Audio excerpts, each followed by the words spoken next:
being empowered, you will get some power. Because as a teacher, you cannot teach and do it on your own.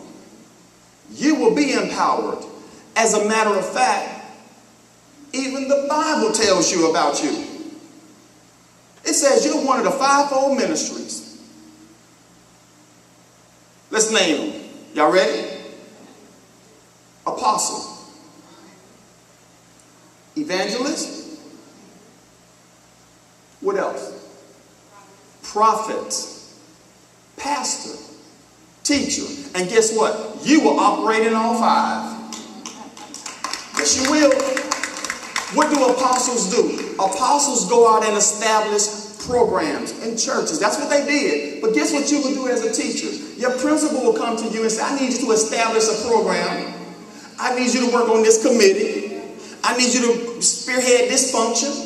And you're going to have to go ahead and do those things. And you have the ability to go out and make things happen. Then you have to operate as an evangelist. Because some children just don't want to come to school, believe it or not. You have to go out and gather those that are scattered.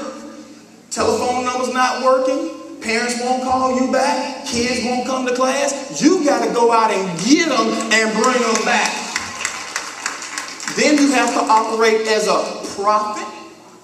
You got to say, now, Johnny, I see you graduating from college. Yes, I do too. I see you. That's why you got to turn in your homework now. You got to come to school on time. Because I see you doing some great things in your life. And then you have to operate as a pastor.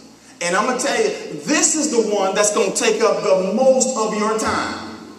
Because as a pastor, I'm just going to be honest, I'm known with educators, but sometimes you just got to preach up in there. You have to. You know, you got to close those textbooks every now and then. You got to preach. Let me tell you what you have to preach. You have to preach love. You have to preach joy. You have to preach, watch this one, love your neighbor as yourself. You got to preach, don't cheat, don't steal. What's another one? Don't what? Kill. And you have to go there because there are times when you have to be able to do it. And depending on what grade level you have, let me see the show of elementary school teachers that we have. Let me see middle school teachers that we have.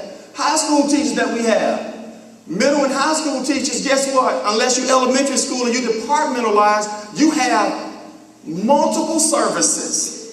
You have an 8 o'clock service because they will change. You have an 11 o'clock service. And watch this. Don't even talk about the 2 o'clock service after lunch.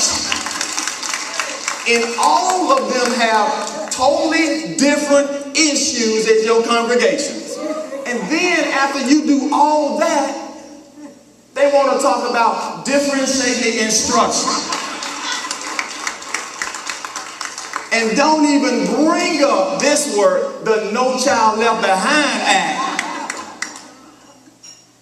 Because I've always asked this question, how can children be left behind when many of them were already behind when they got to you? Research says the average child in a socioeconomically deprived area comes to kindergarten with a 6,000 word less vocabulary. It's doable, but you have to roll up your sleeves and get in the trenches to get them caught up. That's why you get the power when you become a teacher. Because the man upstairs knows you could not do it by yourself, so he empowers you to do it.